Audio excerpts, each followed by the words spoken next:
harmony question. I could, of course, write a harmony and then make you critique it and say what's wrong with it. But it's still the same question as if I said, you write the harmony, okay? So you're gonna get this and an audio file of me playing and singing the melody, which I'll do for you in a minute. And then you'll get some instructions like, for this harmony, only use chord tones, right? You can only use notes that are from the chord at a given moment. Make it contoured. That means if the melody goes up, you follow and go up. If it goes down, you go down. Or smooth, which means that you just try and keep it as smooth as possible and ignore if the melody goes up or down. But get a line on chord tones and just go straight through, moving as little as possible. And write it above or below, right? And use the same rhythm. And it goes without saying that you're not going to duplicate the melody, because then that's not harmony. So for us today, for this example, we're going to use chord tones. We're going to use contoured. That means if the melody goes up, we go up. If the melody goes down, we go down. You're still, I think we'll write it below. That's how I set it up.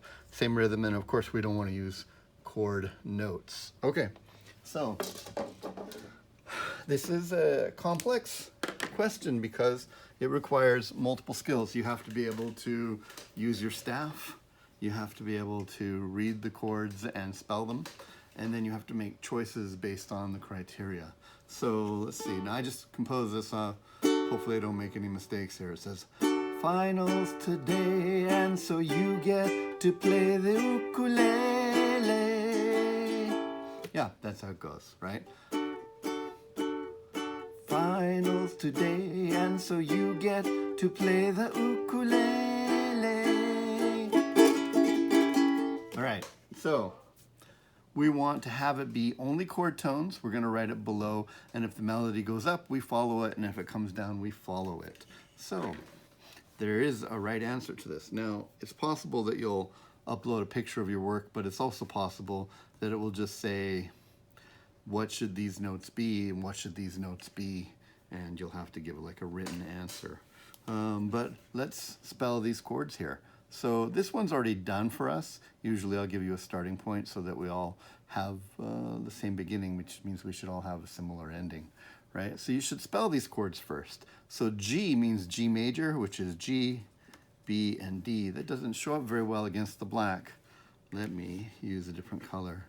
So a G chord would be G, B, D.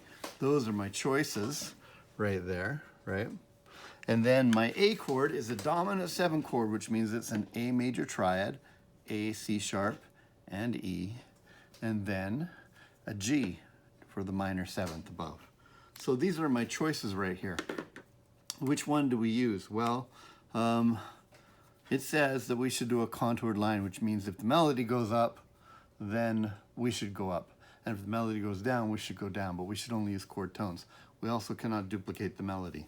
So from here, the melody goes up a bit, but if we go up, we'll end up on a G, because that's the next note up in going this direction from the D, right? Because, you know, that's the next note up. That will duplicate the melody, so that's no good. It only went up a little bit, right? So since we can't duplicate the melody, and this only went up a little bit, we'll just stay on this. We're gonna use the same rhythms right there, okay? So that's a big first leap to make sure you understood that. We can't go up with the melody, partly because it barely went up, but if we jump up, we'll be on the same note, and we won't be on harmony anymore. However, from here, we can jump up. See how the melody jumps up? So we can jump up as well to the next chord and not bump into that or go over top of it. So we will go up to the G note, I think, because this goes from G up to B. So we'll go up to there like that, right? Okay. And then this note stays the same. And so if we hold out on the same note, I think that actually works because the G is part of that right there. And then it comes down, so we will go down as well to the next note, which is right there, right? If you can hear that, it's raining outside, and we're in my garage, so and there we go, right? Let's see how that sounds. So That's the note right there. Finals today, and so you get to play the ukulele. Finals today, and so you get to play the ukulele. Works just fine.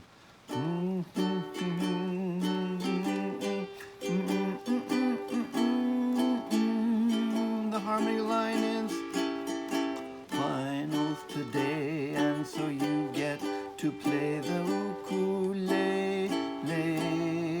And I can play these at the same time, and you can hear that they sound pretty good. So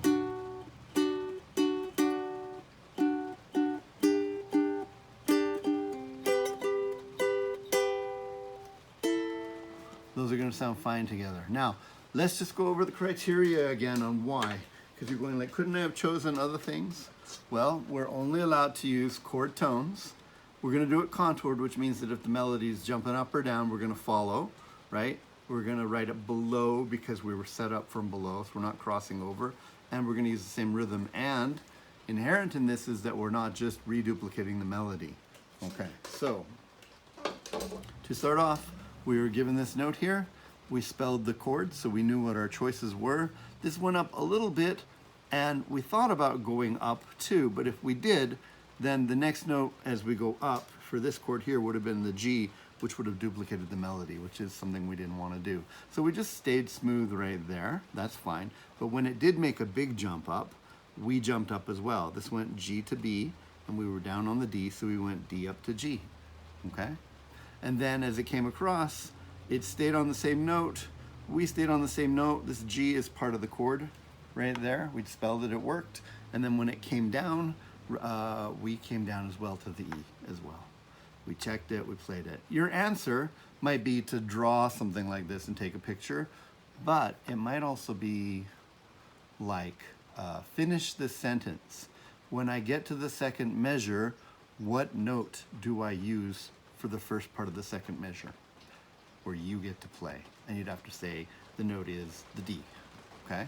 And then I might say, when the melody jumps up to the uku, what note do you use there? And you could say, well, we use the G above the D because we jump up too. And then I say, when we get to lay, what do you do? And you say, well, on the first lay, we'll stay on the G because the note stayed the same. And G is part of the A7 chord. And then we went down to the E because the melody came down, and E is in the chord. And that's it. Okay?